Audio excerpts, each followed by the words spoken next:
드라마에 나오는 장면처럼 환자들이 들어와서 드라마틱하게 치료받고 살아나는 이런 장면들을 그런 사례들을 묻습니다. 저는 지금까지 제가 15년 동안 이 외상외과 의사로서 일하면서 살려낸 환자보다 살릴 수 있었을 텐데 죽어간 그 환자들이 기억에 더 많이 남습니다.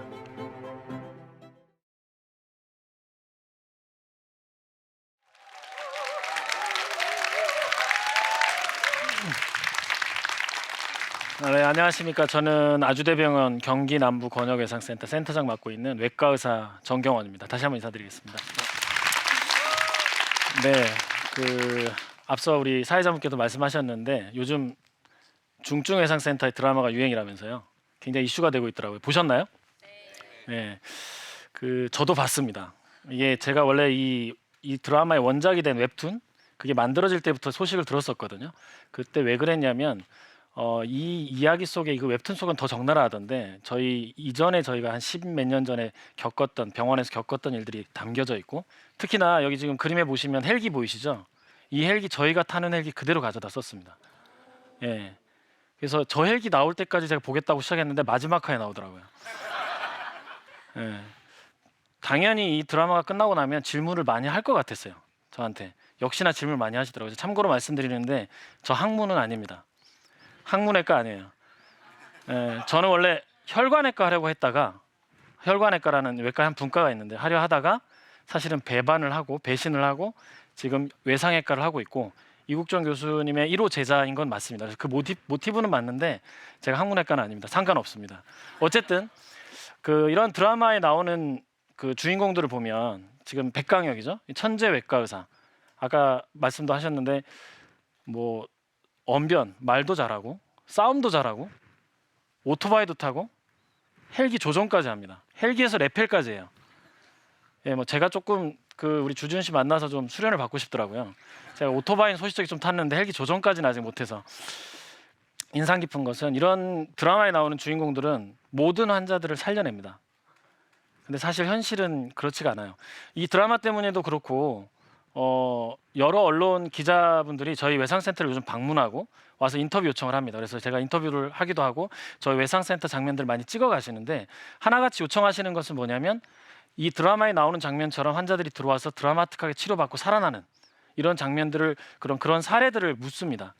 제가 뭐 며칠 밤을 새서라도 그런 사례들을 말씀드릴 수 있지만 사실 실제로는 저는 지금까지 제가 15년 동안 이 외상외과 의사로서 일하면서 살려낸 환자보다 살릴 수 있었을 텐데 죽어간 그 환자들이 기억에 더 많이 남습니다.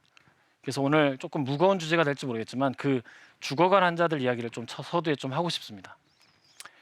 2010년에 제가 이제 외상외과 아주대병원에 와서 외상외과 의사를 시작했는데요.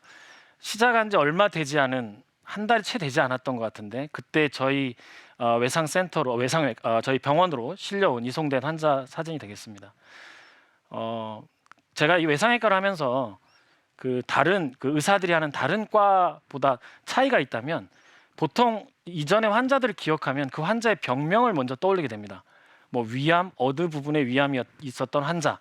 하지만 제가 외상외과 의사를 하고 나서는 그 환자의 모든 사연들이 떠오르고 그 환자의 가족들까지 떠오릅니다. 이 환자도 정확히 기억이 납니다. 다 사연이 있는데 본인이 그날 가지 않아도 될 출장길을 후배가 처음 가는 출장길에 돕기 위해서 동석했다가 조수석에 있다가 고속도로에서 사고가 나서 튕겨 나가게 됩니다. 유리를 뚫고. 그래서 지금 얼굴 쪽에 많은 손상을 입었죠. 근데 그 당시만 해도 제대로 이송 과정이나 이런 처치들이 제대로 되어지지 못한 것 같습니다.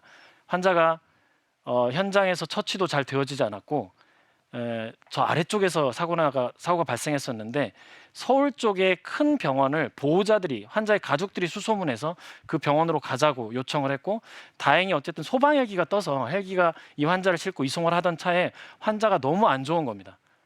중간에 언제라도 심장이 멎을 것 같아서 저희한테 연락이 왔고 당시 저희 병원을 포함해서 헬기가 안 줄 수 있는 병원이 많지 않았거든요. 그래서 중간에 서울에 가다가 중간에 저희 병원에 이송이 됐던 환자입니다. 환자를 받아서 그때만 해도 저 이국종 교수 응급의학과 전공의 정도의 외상팀이 있었습니다. 저희가 한다고 처치를 열심히 했지만 이미 환자는 출혈이 심했고 손상이 심해서 머리에 산소가 공급이 되지 않는 시간이 길어지면서 머리에 뇌 손상이 와서 이미 거의 식물인간 상태에 빠진 겁니다. 지금 사진 보시면 이 가슴 쪽에 이렇게 부풀어 오른 것들을 볼 수 있는데요. 이 남자분입니다. 40대 남자분이세요. 이 가슴에 부풀어 오른 게 안에 폐가 으스러지고 터지면서 공기가 새어나오고 피가 새어나와서 이렇게 으스러진 겁니다. 이게 의학 교과서, 외상학 교과서에 보면 가장 처음에 나오는 진단이에요. 긴장성 기움. 바로 현장에서부터 처치가 되어지지 않으면 환자는 돌이킬 수 없는 강을 건너는. 근데 이때 처치가 되지 않아요. 저희가 병원에 도착해서 처치를 했지만 이미 골든타임을 지난 거죠.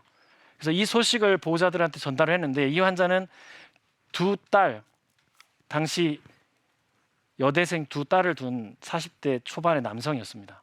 지금 이 보시는 곳이 그 당시 환자를 치료했던 응급중환자실 복도가 되겠습니다. 이 복도에서 그 아내와 두 딸이 기도를 하기 시작합니다. 환자를 살려달라고. 제가 병원에서 매일같이 당직 서고 했지만 이 당시는 초창기여서 제 방에 당직을 위한 침대가 없었어요. 그래서 병원에서 길만 건너면 제 자취방이 있었는데 그 방에 가서 이렇게 휴식을 취하고 오거나 대기하고 있었는데 이 보호자들이 이 복도에서 교대로 기도를 하다 보니까 제가 도저히 집에 갈 수가 없더라고요. 그래서 저도 같이 병원에서 기도하면서 환자를 처치한 적이 있습니다. 당시 방에 침대가 없어서 제가 책상 위에 담요를 깔고 잠을 청한 적이 있어요. 허리 너무 아프더라고요. 근데 지금 생각해 보면 참 이게 굉장히 무식한 생각이었던 것 같아요. 저기서 떨어지면 저도 환자가 돼서 중환자실 누울. 근데 다행히 이런 것들을 보고 저희 외상센터 프로그램 매니저, 매니저께서 간이 침대를 구해주셔서 그 다음부터는 저기서 잘 수 있었는데 저것도 허리 아프긴 마찬가지더라고요. 근데 이 2평도 되지 않는 2평 남짓한 이 방에 창문도 없는 이 방에 제가 1년 가까이 지내면서 환자들을 살려보겠다고 공부도 하고 수술도 하고 열심히 했었습니다. 그랬더니 이국종 교수님이 KBS 9시 뉴스에 나가셔가지고 이런 인터뷰를 하세요. 이 당시에 그 KBS 박대기 기자 아세요? 웨이팅 박? 이분이 오셔가지고 인터뷰를 하셨는데 저는 인터뷰 해간지도 몰랐어요. 이런 인터뷰 하신지도 몰랐어요. 이 9시 뉴스가 나갈 때도 저는 열심히 일하고 있었던 것 같아요. 전화를 받은 기억이 나거든요. 전화를 왔어요. 지인분이 전화가 온 거예요. 뭐라고 했겠어요? 너 왜 집에 안 가냐고. 그리고 온 국민이 너 집에 안 들어간 거 알게 됐다고. 제가 그때 열심히 진짜 일했던 것 같습니다. 발에 피 묻혀가면서 수술방에서 밤을 새가며 열심히 했었습니다. 그때는 사실 그럴 수밖에 없었던 게 외상외과 의사라고는 이국종 교수와 저 둘이었습니다. 그러니까 이국종 교수님 당직 날은 제가 배우는 입장이었기 때문에 당직을 같이 섰고 이국종 선생님이 아닌 날은 이국종 선생님 이제 호출을 하면 오게 되고 제가 당직 날이니까 그래서 월화수목금금금 당직을 섰었어요.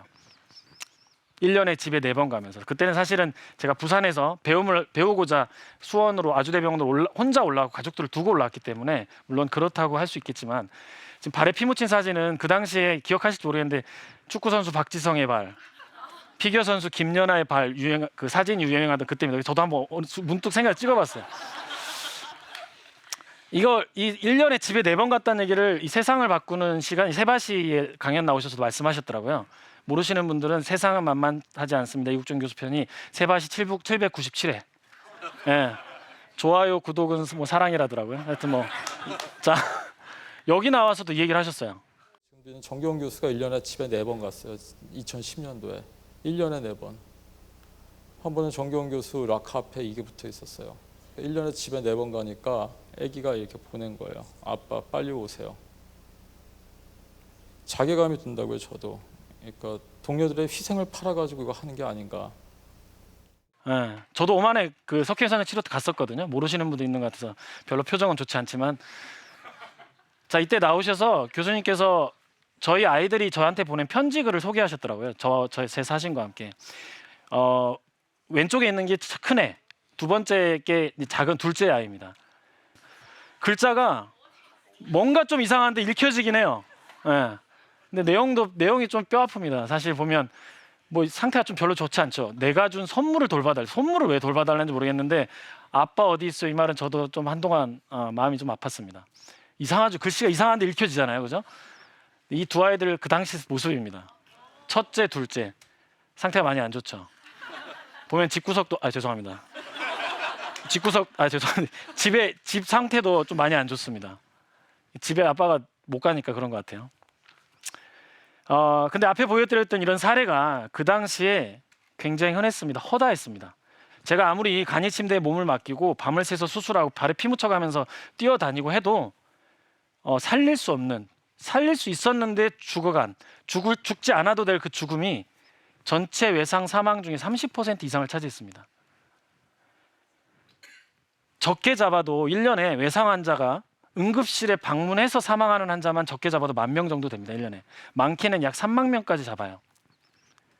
통계가 잘 안 돼 있거든요. 어쨌든 응급실까지 가서도 사망하는 환자가 10,000명쯤 되는데 10,000명 중에 30%면 1년에도 수천 명, 3,000명 이상의 환자가 살 수 있는데 죽어갑니다. 그런 환자들은 대부분 우리나라를 떠받치는 사회적 경제적으로 생산 연령층, 젊은 사람들이고 사회적 경제적 약자들입니다. 자, 이런 문제가 뭐 어제 오늘 일은 아니었어요. 여러 시도들이 있습니다. 이것들을 개선하고자 하는. 하지만 그 시도들이 잘 성공하지 못하다가 결국은 이렇게 계속 유지가 되던 차에, 그럼 과연 이런 환자들이 왜 그 죽지 않아도 될 죽음을 맞이하게 될까요? 자, 이 외상 환자가 왜 죽는지를 이해하려면 출혈이라는 것을 좀 이해를 하셔야 됩니다. 외상 환자의 주요 사망 원인은 제가 학생들에게, 전공의들에게, 위 후배들에게 가르칠 때 이렇게 가르쳐요. 외상 환자가 죽는 가장 흔한 원인, 큰 사망 원인 1번 출혈, 둘째는 출혈, 셋째는 출혈. 뭘 강조하시는지 알겠죠? 출혈을 이해하기 위해서는 우리 몸의 혈액량이 얼마인지를 좀 이해하셔야 됩니다.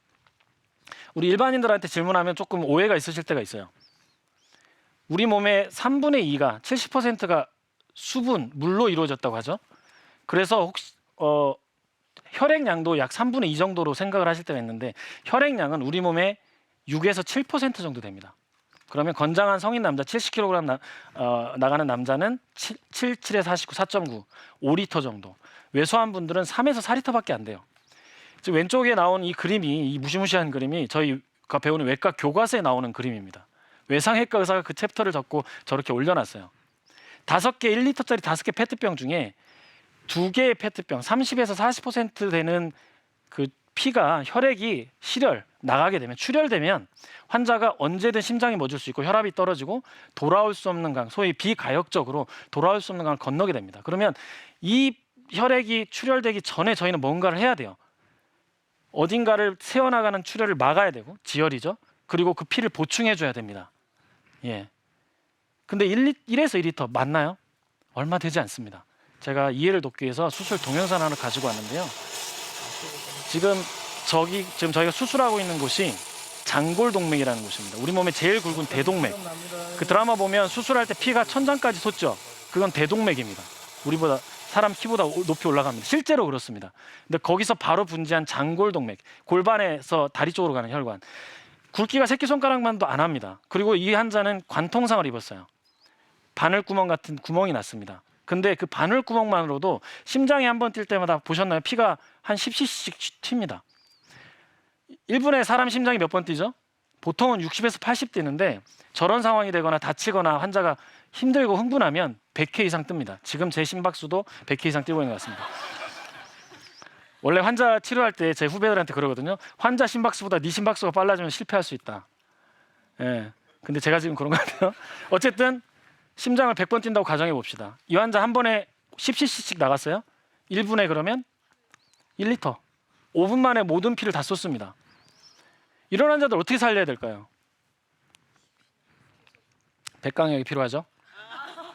현실에서는 제가 찾은 답은 이겁니다. 혼자 할 수 없어요. 아까 수술도 혼자 하는 게 아니었습니다. 여러 외과 의사들이 달려들어도 힘들어요. 근데 이렇게 그 F1 경기에서 자동차 정비를 할 때 여러 사람들이 준비하고 대기하고 있다가 딱 오면 각자 할 일을 하면서 순간적으로 이렇게 할 수 있는 이런 시스템이 필요하겠다. 아주대병원 경기남부권역외상센터는 2013년 7월에 이 사업의 대상자로 선정이 됐고, 준비 과정을 거쳐서 2016년 6월에 지금 제가 근무하고 있는 권역외상센터 건물이 공식적으로 개소해서 환자를 진료하고 있습니다. 여기에 저희가 이렇게 시스템을 만들었어요. 못해도 최소 2명 이상의 의료진, 의사도 2명 이상, 의사 지금 보면 3명, 4명 있죠? 간호사 3명, 4명 항상 대기하고 있다가 영상검사도 같이 하고죠. 영상의학 기사, 방사선사가 같이 있습니다. 준비하고 대기하고 있다 환자가 오면 각자의 처해진 위치에서 역할들을 합니다. 이래야만 아까 그런 환자들이 살더라고요. 이렇게 실제 치료 장면입니다. 이런 체계를 구축했어요. 처음에 이국종 교수, 저, 뭐 응급구조사, 응급의학 전공이 한 4-5명 있다가 지금 많이 늘었죠. 이게 2016년, 2017년 어느 타이밍 장면입니다. 그리고 저희가 수혈을 빨리 하려고 전국 최초로 혈액원에 있는 혈액을 그걸 가지러 이제 피를 뽑아서 가서 혈액을 맞춰서 가져오는데도 빨리 뛰어가도 10분, 15분이 걸리는데 이 시간 사이에도 환자의 심장을 멎을 수 있거든요. 환자 심장이 한번 멎으면 병원 전단계 멎거나 저희가 어떤 처치가 들어가기 전에 멎으면 다시 돌아오지 않습니다. 보세요. 피가 나고 해서 심장에 있는 피까지 다 쏟아넣어서 심장이 멎거든요. 심장을 뛰게 하는 피조차도 없는 겁니다. 저희가 심폐소생술 할 때 그 문구들이 있는데 빈 심장을 짜지 말라는 문구가 있어요. 빈 심장을 짜서는 아무 효과가 없거든요. 그래서 혈액을 가져다 놨어요. O형 혈액을 누구나 맞을 수 있는. 이렇게 해야만 환자가 살아나더라고요. 근데 이렇게 한창 이 일들을 해가던 2016년 초에 외상센터가 개소해서 열심히 하던 차였는데 2010년 9월 마지막 날짜도 제가 까먹지 않습니다. 9월 30일이었어요. 왜냐? 10월 1일부터 연휴가 시작되던 때였습니다. 9월 30일 금요일 퇴근 시간에 2살 난 아이가 큰 견인 트럭, 후진하는 견인 트럭에 깔리게 됩니다. 이게 그 당시 굉장히 이슈가 됐던 사건이에요. 민건이, 김민건. 그래서 가까운 병원에 어쨌든 이송이 됐는데 거기서 처치가 되지 않고 너무 아이는 어리고 금요일 오후였고 연휴 전이었고 받아주는 병원이 없는 거예요.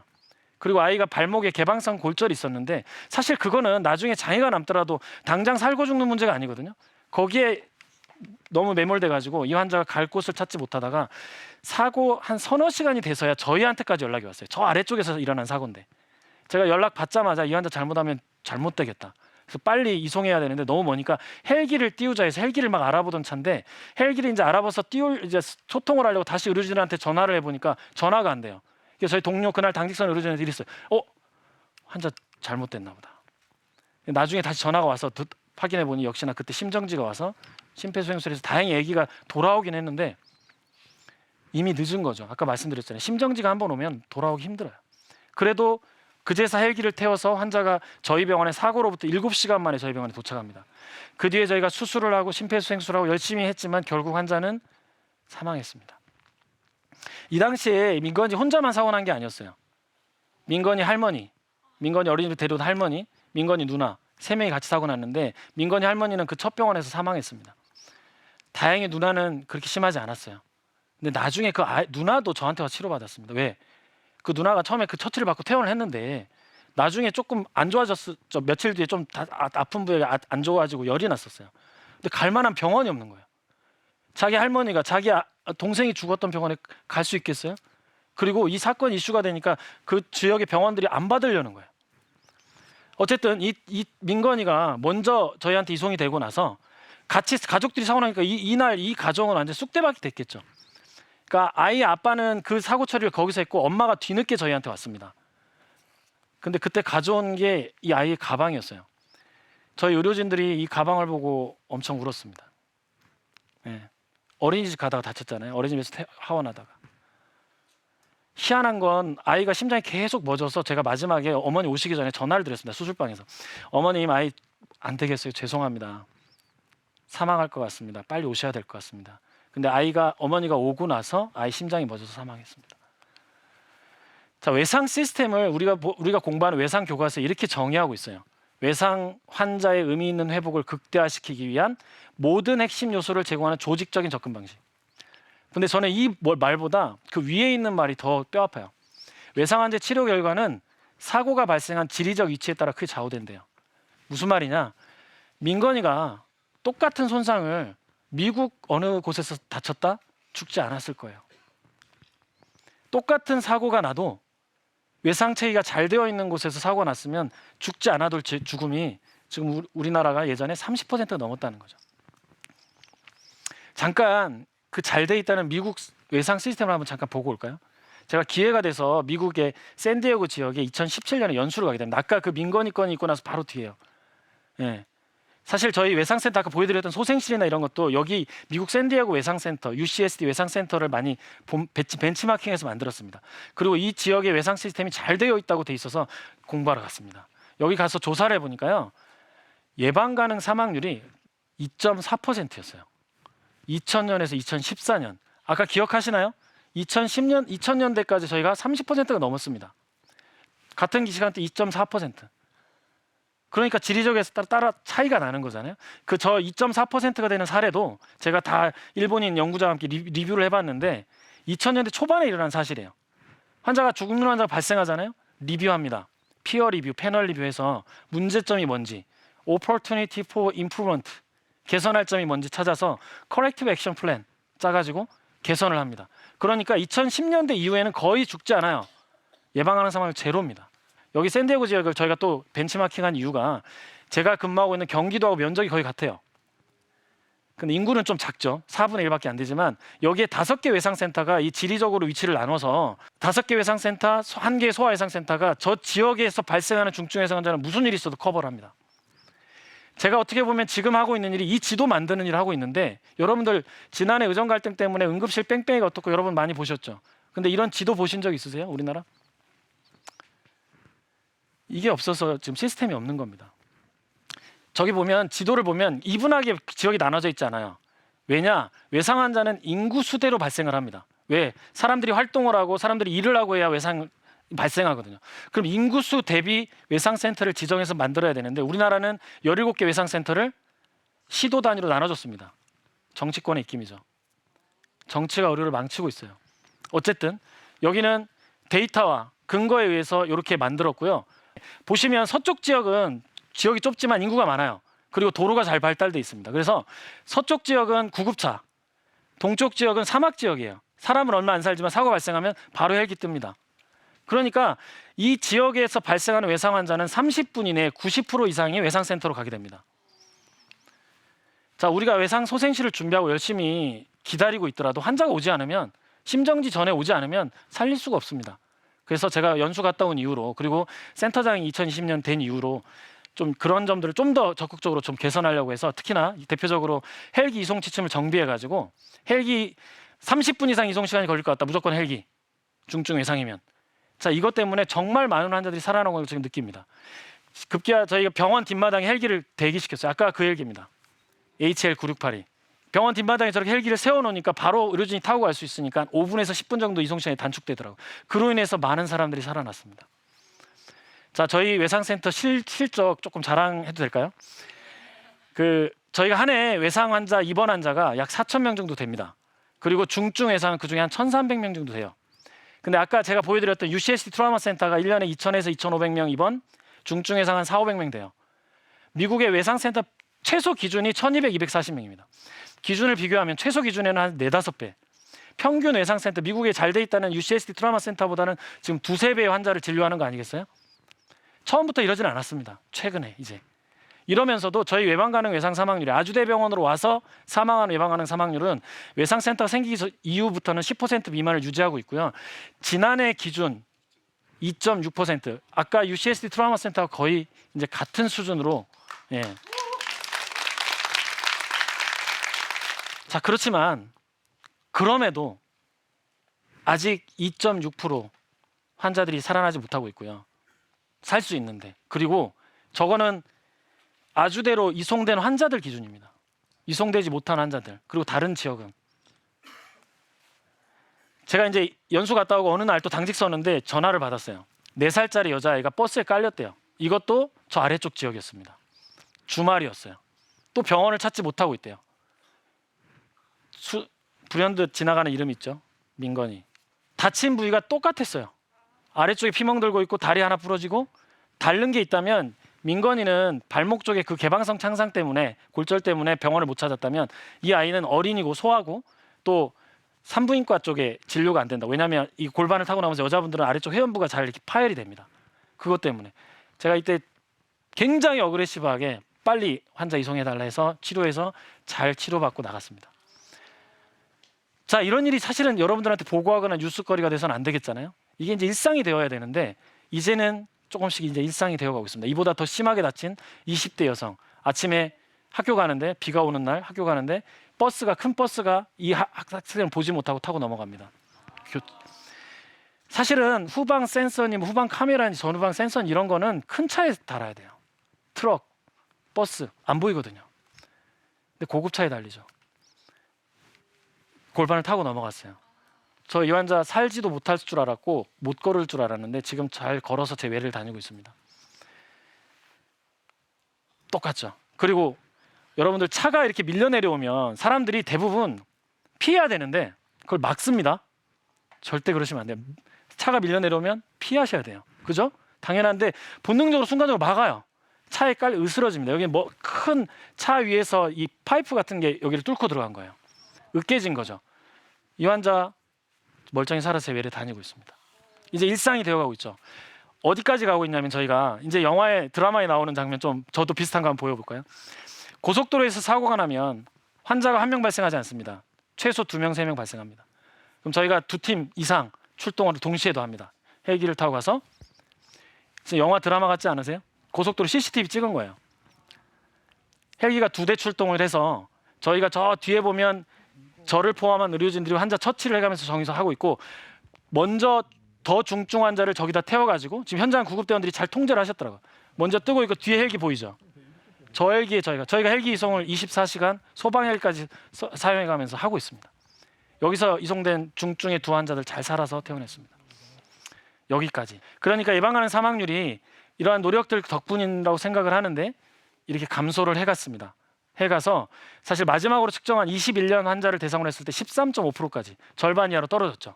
근데 제가 근무하고 있는 이 경기도는 이보다도 더 빨리 감소해서 같은 시기에 9.1%까지 떨어졌어요. 9.9%까지 떨어졌어요. 원래 한국 정부에서 17개 권역외상센터를 만들 때 2025년까지 10% 미만으로 떨어뜨리는 것이 목표였어요. 경기도는 저희가 5년 먼저 달성을 했죠. 하지만 계속 말씀드리지만 아직도 9%, 10몇 %는 살 수 있는데 죽어가고 있습니다. 자, 이 결과들을 저희끼리만 안주할 게 아니라 과연 어느 정도 저희가 수준에 올라섰는지 제가 비교를 하고 싶었는데 기회가 돼서 미국에 있는 외과학회에서 하는 외상센터들 질관리 프로그램 ACS TKIP, American College of Surgeons Trauma Quality Improvement Program, TKIP이라는 프로그램에 저희 데이터를 보내서 저희 수준이 어느 정도 되는지 사실은 이거의 목적은 우리가 아직도 좀 개선할 점이 뭔지 보고자 보내는 건데 벤치마킹 리포트를 처음 받았는데 보세요. 사망률이 저희가 미국에 있는 평균 외상센터들보다 0.5밖에 안 되더라고요. 0.52, 0.54 사망 지수라고 하자면 상대 이연비. 저게 지금 이 길게 보이는 그래프가 500여 개 외상센터를 비교한 건데요. 미국에 있는 500여 개 외상센터 비교를 한 건데 딱 줄을 세운 겁니다. 사망률이 낮은 것부터 높은 것으로. 저희가 상위 1%에 해당되더라고요. 예, 2배 이상 살리는 거죠. 예. 이게 지금 저희가 처음 보고서를 받은 게 2020년이거든요. 지금 24년, 4년, 5년째 똑같이 유지되고 있습니다. 처음에 받고는 좀 사실 저희가 당황해서 놀랐어요. 이거 맞나? 이거 잘못된 거 아닌가? 근데 그 다음에 거 받고 보니까 저희가 어쨌든 영 잘못하고 있지는 않구나. 자, 제가 외상외과에서 일했던 15년을 한번 정리하면서 마무리를 해보겠습니다. 제가 방금 그 미국 외상센터를 비교한 거를 제 자체적으로 나름대로 연수 가서 해본 적이 있어요. 데이터를 가지고 비교를 해보니까 2011년에 12년에는 미국에 있는 외상센터들보다 사망률이 1.8배였어요. 근데 외상센터 생기고 나서 좀 떨어지더니 이제 20년 이후에는 0.52, 0.56 이렇게 유지가 되더란 말이죠. 이렇게 외상 사망 지수가 떨어지는 만큼 제 몸 상태와 저희 가정의 아이들 상태나 저희 집의 상태는 역으로 악화되기 시작했지만 어쨌든 이 아이들 기억나시나요? 이 상태 안 좋았던 애들. 지금 이 아이들이 15년 만에 이렇게 커서 왜 애가 넷이냐는 말은 이제 질문 안 받겠습니다. 예. 오늘 뭐 다자녀 특집 뭐 출산 장려 이런 거 아니잖아요. 네. 어쨌든 이 사진에 나와 있는 아까 글을 썼던 첫째가 지금 이 자리에 와 있습니다. 네. 감사하게도 사실은 아까 말씀드렸듯이 점점점 아이들과 간극은 멀어지고 안 좋아지는 게 사실이어서 제가 2017년에 연수 갔을 때 좀 아이들하고 가까이 지내보려고 제가 큰 딸아이한테 많이 접근을 해봤는데 고성과 함께 쫓겨난 적이 너무나도 많았습니다. 안 되더라고요. 정말 미안하죠. 근데 그래도 지금 우리 아빠의 하는 일을 이해해주고 감사하게도 그렇게 이해해주고 있는 것 같습니다. 둘째는 저 따라서 외상외과 의사가 되겠대요. 예, 이거는 나중에 편집해 주세요. 왜냐하면 이거 너무 아들한테 부담일 것 같아요. 재수하고 있습니다. 자, 저희가 2010년, 11년에 외상팀 일했습니다. 10명이 안 됐어요. 근데 이제 15년 흐른 지금 저희 외상센터에 300여 명이 넘는 의료진이 일하고 있습니다. 그렇다고 해서 좀 할만하냐고요? 그렇지 않습니다. 더 많은 환자들을 저희가 봐야 되고 아까도 계속 반복되게 말씀드리지만 아직도 살 수 있는데 죽어가는 환자들이 있거든요. 그리고 이 일은 혼자 할 수가 없어요. 어느 한 포인트가 문제가 돼서 환자가 사망하고 어느 한 사람의 잘못으로 사망했다? 이건 잘못된 거죠. 그래서 이 일은 여러 사람들이 같이 해야 되고 여러 지점이 동시다발적으로 진행이 돼야 됩니다. 아직도 죽지 않아도 될 죽음이 여전히 존재하고 있습니다. 중증외상센터 드라마가 유행을 하고 아니면 사회적으로 이슈가 될 중요한 사람들이 총에 맞고 살아나고 이런 일들이 존재하지 않더라도 이런 일이 없더라도 여러분 이 일에 오랜 시간 여러 사람의 헌신과 노력으로 개선되어지고 있다는 점을 기억해 주시고 지속적인 관심과 격려를 좀 부탁드리겠습니다. 제 방 한쪽에는 저를 지탱해 주는 소중한 것이 있는데요. 다름 아닌 환자 보호자들이 저에게 준 쪽지들입니다. 편지들이에요. 이 중에 제가 가장 좋아하는 글귀 하나 소개하면서 마무리하겠습니다. 이게 유일하게 제가 그 쪽지 편지들을 살펴보니까 지금 제가 소개하는 이게 제 마이 페이보릿인데 유일하게 남자분이 적은 거예요. 대부분 여자분들이 가족들이 주시던데 여자분들이 적으면서 제일 짧은 글귀입니다. 하지만 제 마음에 가장 오래 기억에 남는. 여러분 아까 제가 수술 동영상 보여드린 거 기억나세요? 관통상, 복부 관통. 그 20대 남자의 아버지입니다. 보통 20대 남자 환자면 여자친구가 오거나 엄마가 옵니다. 근데 이 환자는 이상하게도 아버지가 처음부터 끝까지 계셨는데 축 처진 어깨로 계속 입원 내내 우울해하셨는데 나중에 태어날 때 밝은 모습으로 제게 이걸 건네주셨어요. 꼭꼭 눌러쓴 글씨 중에 제가 가장 기억에 남는 거는 물론 우리 아들 살려주셔서 고맙다는 말도 있지만 교수님에게 얻은 행복 평생토록 간직하겠습니다. 제가 가슴이 울컥하고 먹먹하더라고요.